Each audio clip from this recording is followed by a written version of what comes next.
Hmm. Where do I begin? Guess with the intro.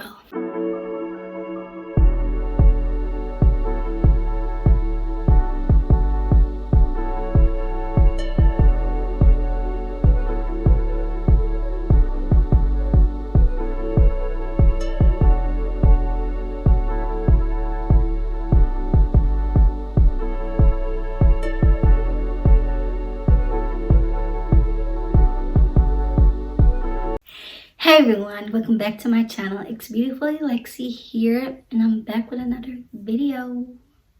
So today's video will be about my testimony, my story about how good God has been to me throughout my 26 years of life. I know some people on my channel have heard my story, but you all haven't heard it from my side. And since I'm the one who actually experienced everything, I would like to tell you all how good my God has been to me. So sit back and relax. This might be a long video, so get you some snacks, some popcorn, some chips, some drink, and let's roll with I was born August 30th, 1996. I was actually supposed to be born November in 1996, around this time, around Thanksgiving time. But I came 4 months early, and so that made me premature. And so when I came out, I was 1 pound and 9 ounces. And my dad said he could fit me in the palm of his hand. My hand is very much smaller than my dad's, but I was very small.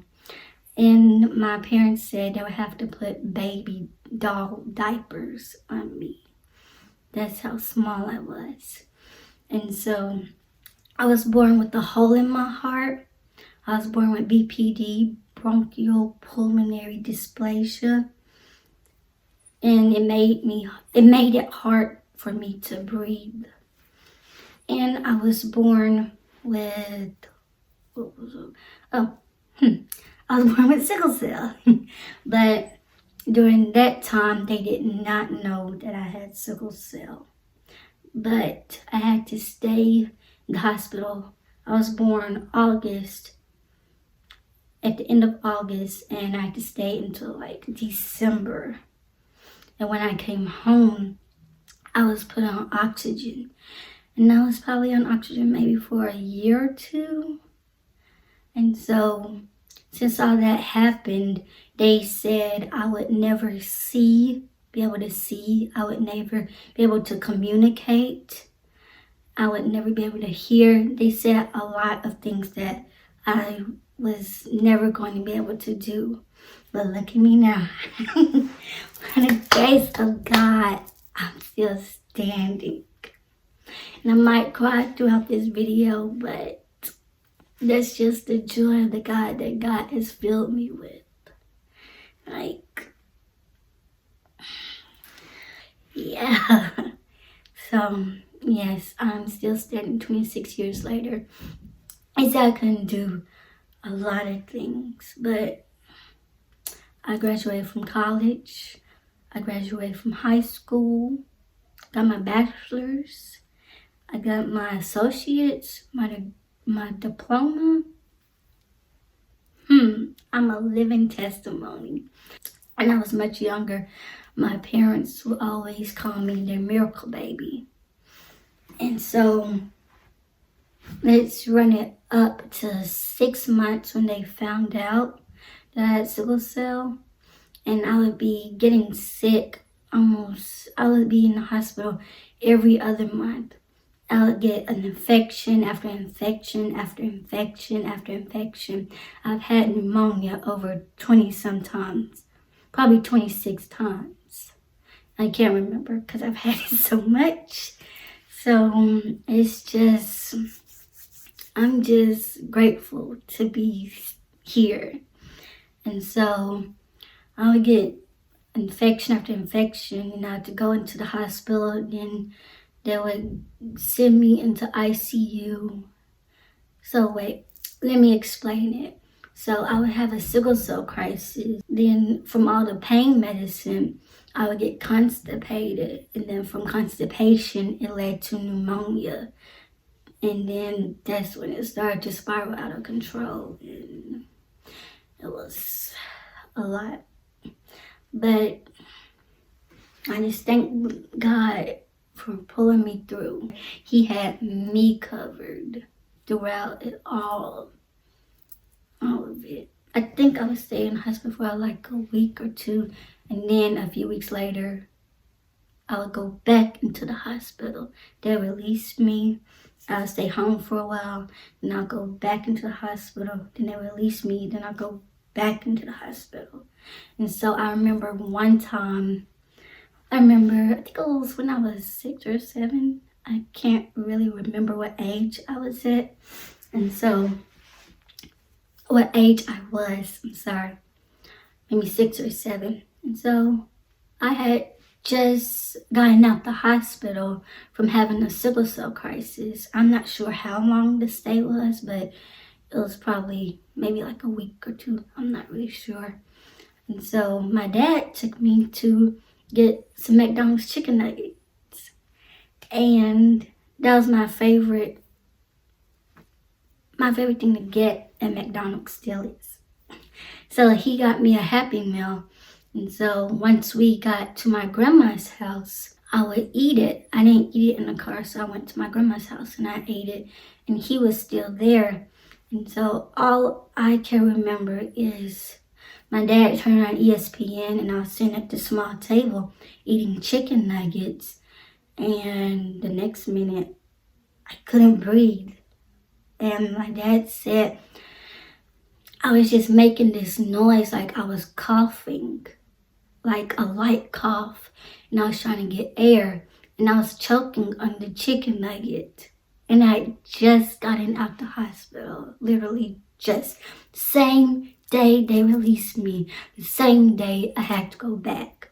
And so my dad and my grandma would just, like, take her to the fire station, take her to the hospital, take her to this, take her to that.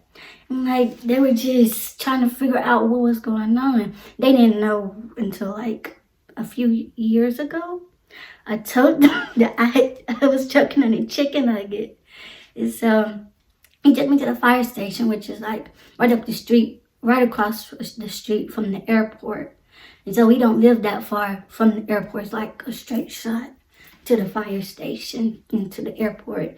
So he took me to the airport, not to the airport, to the fire station. And they, I can't remember all that they did, but I remember them putting me in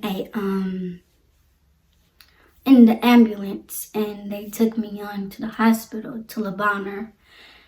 And when I got there, I wasn't doing too well. They gave me like 16 hours to live when I was just an infant in the ICU. My dad said that some nights they had to bag me and they had to bring me back because I had died. They would say, we had to bag her last night and we had to bring her back. So, spinning us back to 6 years when I choked on the chicken nugget. And when I got to the hospital, I was like in terrible shape. They had to put me in ICU. They had all these probes all on me, oxygen and everything. And all I can remember is just looking up at the ceiling, like looking at the pictures that they had. That's literally all I can remember.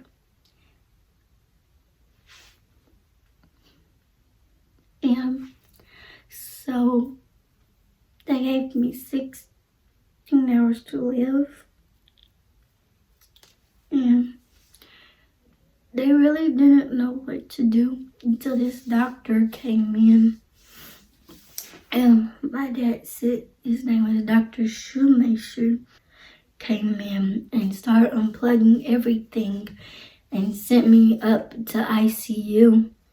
And my dad said my eyes were bulging out of my head. And thank you, Lord, to Dr. Shoemaker and my parents that were calling like every doctor in the city of Memphis to help because they didn't know what to do. And so he sent me on up to ICU and they worked on me and they got me back to health. Choking on a chicken nugget, and then it led to me having another sickle cell crisis, and it led to pneumonia and everything else. And so they got me back right, and I didn't pass away and die. And so thank you to God above for not leaving me. He says he'll never leave you nor forsake you. And that's literally my whole life story. Literally, he's never left me nor forsaken me. And even when I feel alone, he's still there, right here beside me.